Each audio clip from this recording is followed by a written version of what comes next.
Young Communities. My name is Paul Rees-Mandel. Hello, everybody. It's Eric Klein here on Radio Survivor, and we're talking about the possibility, maybe you never dreamed, that you could build a tiny radio station totally legally in your home or town. Very tiny radio stations Part that you 15. can operate without a license that can reach your neighborhood, perhaps even, or at very least your block, your building, and you don't have to worry about the FCC, and you can pretty much play anything you want. It's not a fantasy. Yeah, it is. This is it reality. Is not pirate radio. It's licensed. It is unlicensed. It's unlicensed, but it's legal. It's legal. It's legal. Yes, that's right. As soon as you say unlicensed, I think, well, okay.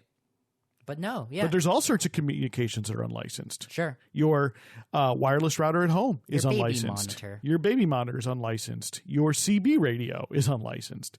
And this is just another category. In the 1990s. Yes. They are all unlicensed. They're all legal. And so is there also the ability to do this on the broadcast dial, to do this where people normally tune in to radio. And that's what we're going to talk about on today's Radio Survivor. This is when we get to dive in, take a little diversion from policy, because there's a lot going on at the FCC that we'll definitely report on the next show after the FCC has their December open meeting and makes decisions about network neutrality and other things. So believe me, we're going to keep you caught up.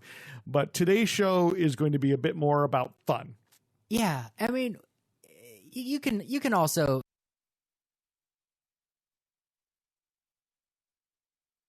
squeeze it into the network neutrality world if you want to wedge it in there. Well, sort of like, yes, I mean, no one can stop you. Here's a place on the dial. Yeah, here's a place on the dial where you are welcome to communicate with your community. Internet or not. Yeah. All you need is some electricity. Small.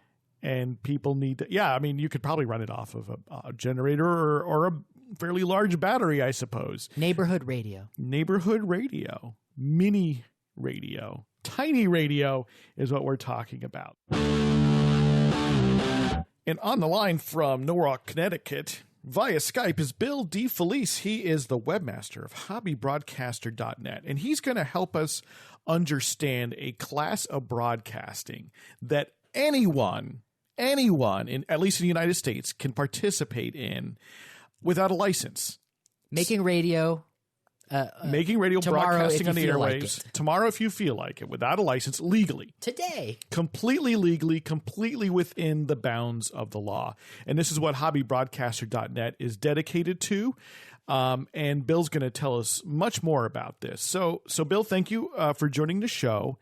And my first question is, so tell us a little bit about this. This is a kind of broadcasting which is, we've talked about on the show before, we call it Part 15, and that's just sort of a shorthand. Can you briefly explain, to us what Part 15 broadcasting is? Certainly. And thanks for having me, first of all. And Part 15, it kind of dates back to when the FCC made these rules back in the late 30s for people to actually have these devices called phono oscillators, which allowed them to listen to records of all things through their radios in their homes. Through the years, the rules got expanded, and Part 15 not only just covers the AM and FM broadcast spectrum, it actually pretty much covers the entire radio spectrum that the FCC polices. Bill, can you tell me a little bit more about phono oscillators? So that's a wireless stereo system for your home in the 1930s? Well, manufacturers made phonographs, of course, that played regular records at that time. The phono oscillator was either an optional piece, or some phonographs actually had it contained within the unit itself, which was basically just a small low-power transmitter that allowed it to be heard on a nearby AM radio. Wow. So wireless technology I'm just going to be smiling about that for the rest of the day, that people had wireless in their homes. And believe it or not, another use that they used very early on was babysitting monitors. Yeah, but back in the first half of the 20th century, not the second. But the babysitting monitor actually came into style very early to mid-50s. Wow. I would have guessed like the 80s. And so this is a way that the FCC carved out for people to be able to use the airwaves without a license. Correct. In their homes. in their homes. And you said that this is, on the AM band, it's on the FM band, it's elsewhere.